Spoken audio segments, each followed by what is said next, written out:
Have you ever wondered what you would do to frighten Lazarus after he'd been raised from the dead? What would you do to threaten him? Lazarus, I'm going to kill you. Caligula said, I'm going to kill you. He says, ha ha ha. And he says, stop ha ha haing. I'm going to kill you as I'm killing all the Christians. He doubles over in uncontrollable laughter, comes up for air and says, Caligula, haven't you heard? Death is dead. Death is dead. How do you frighten somebody who's already been there and knows the one who's going to let him out?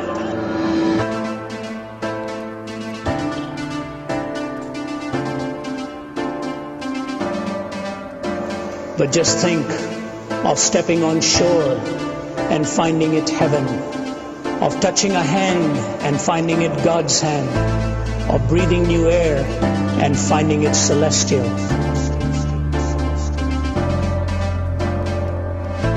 Of waking up in glory and finding it home.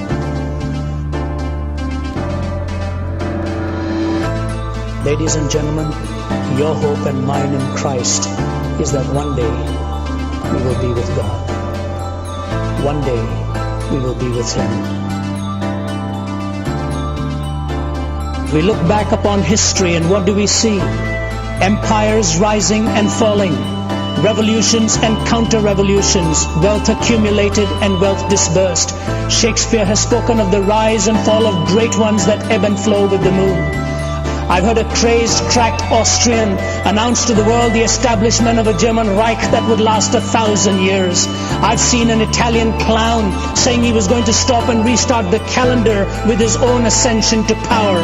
I have seen America more wealthier and in terms of military weaponry more powerful than the rest of the world put together, so that had the American people so desired, they could have outdone a Caesar or an Alexander in the range and scale of their conquest. Hitler and Mussolini dead, remembered only in infamy. Stalin is a forbidden name in the regime he helped found and dominate for some 3 decades. America is haunted by fears of running out of the precious fluids that keeps her motorways roaring and the smog settling. All in one lifetime, all in one lifetime, all gone with the wind.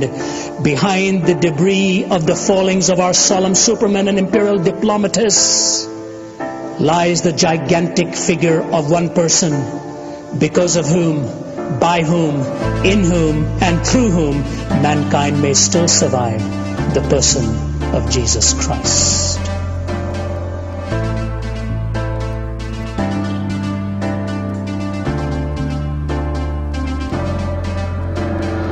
Isaiah calls him Wonderful Counselor. Peter looks at him and says, you are the Christ, the Son of the living God. The Apostle Paul, Saul at that time in Acts chapter 9 says, what shall you have me to do, Lord?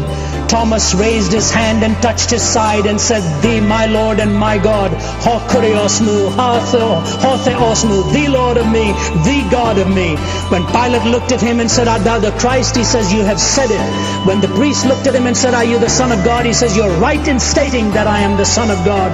And in John chapter 14 he says, in my Father's house are many mansions. If it were not so, I would have told you. I go to prepare a place for you, that where I am you may be also. Lord, where are you going?